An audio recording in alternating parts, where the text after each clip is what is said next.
La Bible en un an, le 8 janvier, le livre de la Genèse, le chapitre 18, verset 16, au chapitre 19, verset 38, le livre des Psaumes, chapitre 8, verset 1 à 10, le livre des Proverbes, chapitre 2, le verset 6 à 8, l'évangile de Marc, le chapitre 6, verset 1 à 29.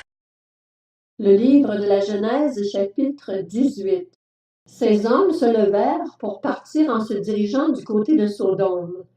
Abraham les accompagna pour les reconduire. Alors l'Éternel dit, « Cacherai-je à Abraham ce que je vais faire? Abraham deviendra une nation grande et puissante, et toutes les nations de la terre seront bénies en lui. En effet, je l'ai choisi afin qu'il ordonne à ses fils et à sa famille après lui de garder la voie de l'Éternel en pratiquant la droiture et la justice. Ainsi, l'Éternel accomplira en faveur d'Abraham les promesses qu'il lui a faites. » Et l'Éternel dit, « Le cri contre Sodome et Gomorrhe a augmenté, et leur péché est énorme. C'est pourquoi je vais descendre, et je verrai s'ils ont agi entièrement d'après le bruit venu jusqu'à moi. Si ce n'est pas le cas, je le saurai. » Les hommes s'éloignèrent et allèrent vers Sodome, mais Abraham se tint encore devant l'Éternel. Abraham s'approcha et dit, « Supprimeras-tu vraiment le juste avec le méchant? Peut-être y a-t-il 50 justes dans la ville. Les supprimeras-tu aussi? Et ne pardonneras-tu pas à cette ville à cause des 50 justes qui sont au milieu d'elle? Faire mourir le juste avec le méchant, si bien que le sort du juste serait identique à celui du méchant, cela ne correspond certainement pas à ta manière d'agir. Celui qui juge toute la terre n'appliquera-t-il pas le droit? L'Éternel dit, « Si je trouve à Sodome 50 justes, je pardonnerai à toute la ville à cause d'eux. » Abraham reprit, « Voici que j'ai eu l'audace de parler au Seigneur, moi qui ne suis que poussière et cendre. Peut-être à ces 50 justes en manquera-t-il 5? Pour 5, détruiras-tu toute la ville? » L'Éternel dit, « Je ne la détruirai pas si j'y trouve 45 justes. » Abraham continua de lui parler et dit, « Peut-être s'y trouvera-t-il 40 justes. » L'Éternel dit, « Je ne lui ferai rien à cause de ces 40. » Abraham dit, « Que le Seigneur ne s'irrite pas et je parlerai. Peut-être s'y trouvera-t-il 30 justes. » L'Éternel dit, « Je ne lui ferai rien si j'y trouve 30 justes. » Abraham dit, « Voici que j'ai eu l'audace de parler au Seigneur. Peut-être s'y trouvera-t-il 20 justes. » L'Éternel dit, « Je ne la détruirai pas à cause de ces 20. » Abraham dit, « Que le Seigneur ne s'irrite pas et je ne parlerai plus que cette fois. Peut-être s'y trouvera-t-il 10 justes. » L'Éternel dit, « Je ne la détruirai pas à cause de ces 10 justes. » L'Éternel s'en alla lorsqu'il eut fini de parler à Abraham, et Abraham retourna chez lui. Le livre de la Genèse, chapitre 19. Les 2 anges arrivèrent à Sodome vers le soir. Lot était assis à la porte de la ville. Quand Lot les vit, il se leva pour aller à leur rencontre et se prosterna le visage contre terre. Puis il dit, « Mes seigneurs, entrez donc chez votre serviteur pour y passer la nuit. Vous vous laverez les pieds, vous vous lèverez de bon matin, puis vous poursuivrez votre route. » « Non, répondirent-ils, nous passerons la nuit sur la place. » Mais Lot insista tellement auprès d'eux qu'ils le suivirent et vinrent chez lui. Il leur prépara un festin, fit cuire des pains sans levain, et ils mangèrent. Ils n'étaient pas encore couchés que les habitants de la ville, les habitants de Sodome, entourèrent la maison, depuis les enfants jusqu'aux plus âgés. Toute la population était accourue. Ils appelèrent Lot et lui dirent, « Où sont les hommes qui sont entrés chez toi cette nuit? Fais-les sortir vers nous pour que nous couchions avec eux. » Lot sortit vers eux à l'entrée de la maison et ferma la porte derrière lui. Il dit, « Mes frères, je vous en prie, ne faites pas le mal. J'ai ici 2 filles qui sont vierges. Je vous les amènerai dehors et vous leur ferez ce qu'il vous plaira.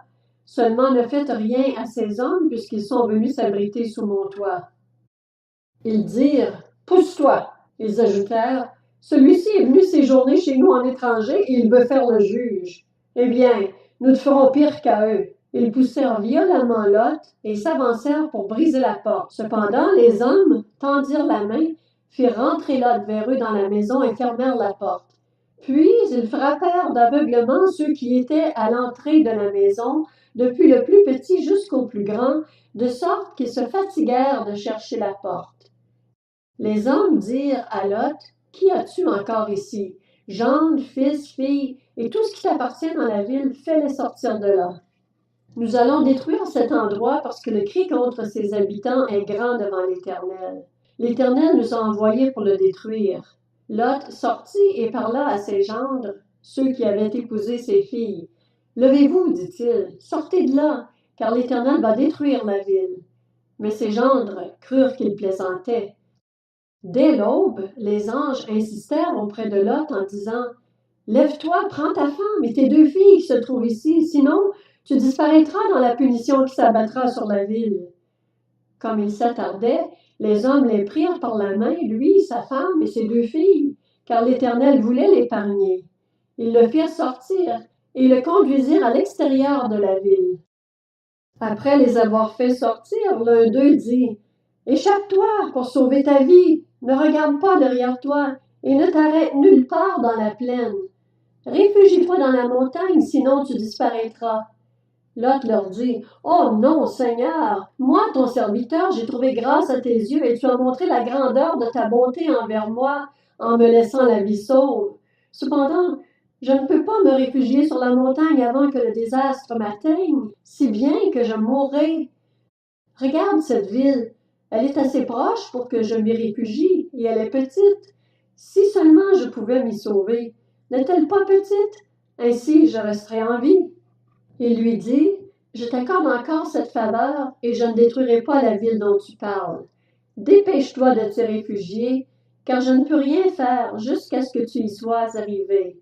C'est pour cela que l'on a donné à cette ville le nom de Tsoar. » Le soleil se levait sur la terre lorsque Lot entra dans Tsoar. Alors l'Éternel fit pleuvoir du soufre et du feu sur Sodome et sur Gomorrhe. Cela venait du ciel de la part de l'Éternel. Il détruisit ces villes, toute la plaine, tous les habitants des villes et les plantes du sol. La femme de Lot regarda en arrière et se transforma en statue de sel. Abraham se leva de bon matin pour aller à l'endroit où il s'était tenu devant l'Éternel. Il porta ses regards du côté de Sodome et de Gomorrhe et sur tout le territoire de la plaine, et il vit monter de la terre une fumée pareille à celle d'un fourneau. Lorsque Dieu détruisit les villes de la plaine, il se souvint d'Abraham, c'est pourquoi il fit échapper Lot au désastre par lequel il bouleversa les villes où celui-ci s'était installé. Lot quitta Tsoar pour la hauteur et s'installa dans la montagne avec ses 2 filles, car il avait peur de rester à Tsoar. Il habita dans une grotte avec ses 2 filles. L'aînée dit à la plus jeune, « Notre père est vieux, et il n'y a pas d'homme dans la région pour s'unir à nous comme cela se fait partout. Viens, faisons boire du vin à notre père et couchons avec lui, afin de lui donner une descendance. » Elles firent donc boire du vin à leur père cette nuit-là, et l'aînée alla coucher avec son père. Il ne remarqua ni quand elle se coucha, ni quand elle se leva. Le lendemain, l'aînée dit à la plus jeune, « J'ai couché la nuit dernière avec mon père. Faisons-lui boire du vin cette nuit encore, et va coucher avec lui, afin que nous lui donnions une descendance. » Elles firent boire du vin à leur père cette nuit-là encore, et la cadette alla coucher avec lui. Il ne remarqua ni quand elle se coucha, ni quand elle se leva. Les 2 filles de Lot tombèrent enceintes de leur père. L'aînée mit au monde un fils qu'elle appela Moab. C'est l'ancêtre des Moabites jusqu'à aujourd'hui. La plus jeune mit aussi un fils au monde, et elle l'appela Ben-Ami. C'est l'ancêtre des Ammonites jusqu'à aujourd'hui. Le livre des Psaumes, chapitre 8. Au chef de chœur sur la guitite. Psaume de David. Éternel, notre Seigneur, que ton nom est magnifique sur toute la terre. Ta majesté domine le ciel. Par la bouche des enfants et des nourrissons, tu as fondé ta gloire pour confondre tes adversaires, pour réduire au silence l'ennemi, l'homme avide de vengeance. Quand je contemple le ciel, œuvre de tes mains, la lune et les étoiles que tu y as placées, je dis, qu'est-ce que l'homme pour que tu te souviennes de lui, et le Fils de l'homme pour que tu prennes soin de lui? Tu l'as fait de peu inférieur à Dieu, et tu l'as couronné de gloire et d'honneur. Tu lui as donné la domination sur ce que tes mains ont fait. Tu as tout mis sous ses pieds, les brebis comme les bœufs, et même les animaux sauvages, les oiseaux du ciel et les poissons de la mer, tout ce qui parcourt les sentiers des mers. Éternel, notre Seigneur, que ton nom est magnifique sur toute la terre. Le livre des Proverbes, chapitre 2. En effet, c'est l'Éternel qui donne la sagesse. C'est de sa bouche que sortent la connaissance et l'intelligence. Il tient le succès en réserve pour les hommes droits. Il est un bouclier pour ceux qui marchent dans l'intégrité. Il protège ainsi les sentiers de l'équité et il veille sur le chemin de ses fidèles. Évangile de Marc, chapitre 6. Jésus partit de là et se rendit dans sa patrie. Ses disciples le suivirent. Le jour du sabbat, il se mit à enseigner dans la synagogue. Beaucoup de gens l'entendirent. Ils étaient étonnés et disaient: d'où cela lui vient-il? Quelle est cette sagesse qui lui a été donnée? Et comment de tels miracles se font-ils par son intermédiaire? N'est-il pas le charpentier, le fils de Marie, le frère de Jacques, de Joseph, de Jude et de Simon? Et ses sœurs ne sont-elles pas ici parmi nous? Et il représentait un obstacle pour eux. Mais Jésus leur dit: un prophète n'est méprisé que dans sa patrie, parmi ses parents et dans sa famille.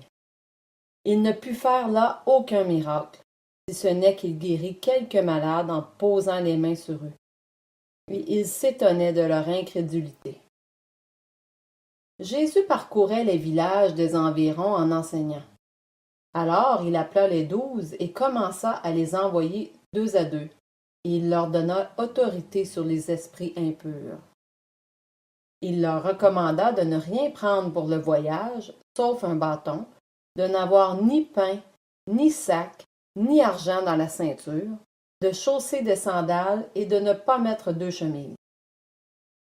Puis il leur dit: si quelque part vous entrez dans une maison, restez-y jusqu'à votre départ. Et si dans une ville les gens ne vous accueillent pas et ne vous écoutent pas, retirez-vous de là et secouez la poussière de vos pieds en témoignage contre eux. Je vous le dis en vérité, le jour du jugement, Sodome et Gomorrhe seront traités moins sévèrement que cette ville-là. Ils partirent et prêchèrent en appelant chacun à changer d'attitude. Ils chassaient beaucoup de démons, appliquaient de l'huile à beaucoup de malades et les guérissaient. Le roi Hérode entendit parler de Jésus, car son nom était devenu célèbre. Il disait: Jean-Baptiste est ressuscité, et c'est pour cela qu'il a le pouvoir de faire des miracles. D'autres disaient: c'est Élie. Et d'autres disaient: c'est un prophète, comme l'un de nos prophètes. Mais Hérode, en apprenant cela, disait: ce Jean que j'ai fait décapiter, c'est lui, il est ressuscité. En effet, Hérode lui-même avait fait arrêter Jean et l'avait fait enchaîner en prison à cause d'Hérodiade, la femme de son frère Philippe qu'il avait épousée. Car Jean lui disait: il ne t'est pas permis d'avoir pour femme l'épouse de ton frère. Furieuse contre Jean, Hérodiade voulait le faire mourir, mais elle ne le pouvait pas, car Hérode redoutait Jean, sachant que c'était un homme juste et saint, et il le protégeait. Après l'avoir entendu, il était souvent perplexe. C'était avec plaisir qu'il l'écoutait. Cependant, un jour propice arriva lorsque Hérode, pour son anniversaire, donna un festin assez grand aux chefs militaires et aux personnalités de la Galilée. La fille d'Hérodiade entra dans la salle, elle dansa et plut à Hérode et à ses invités. Le roi dit à la jeune fille, « Demande-moi ce que tu veux, et je te le donnerai. » Il ajouta avec serment, « Ce que tu me demanderas, je te le donnerai, même si c'était la moitié de mon royaume. » Elle sortit et dit à sa mère, « Que demanderai-je? » Sa mère répondit, « La tête de Jean-Baptiste. » Elle s'empressa aussitôt de rentrer vers le roi et lui fit cette demande. « Je veux que tu me donnes à l'instant, sur un plat, la tête de Jean-Baptiste. » Le roi fut attristé, mais à cause de ses serments et des invités, il ne voulut pas refuser. Il envoya sur-le-champ un garde avec ordre d'apporter la tête de Jean-Baptiste. Le garde alla décapiter Jean dans la prison et apporta la tête sur un plat. Il la donna à la jeune fille, et la jeune fille la donna à sa mère. Quand les disciples de Jean apprirent cette nouvelle, ils vinrent prendre son corps et le mirent dans un tombeau.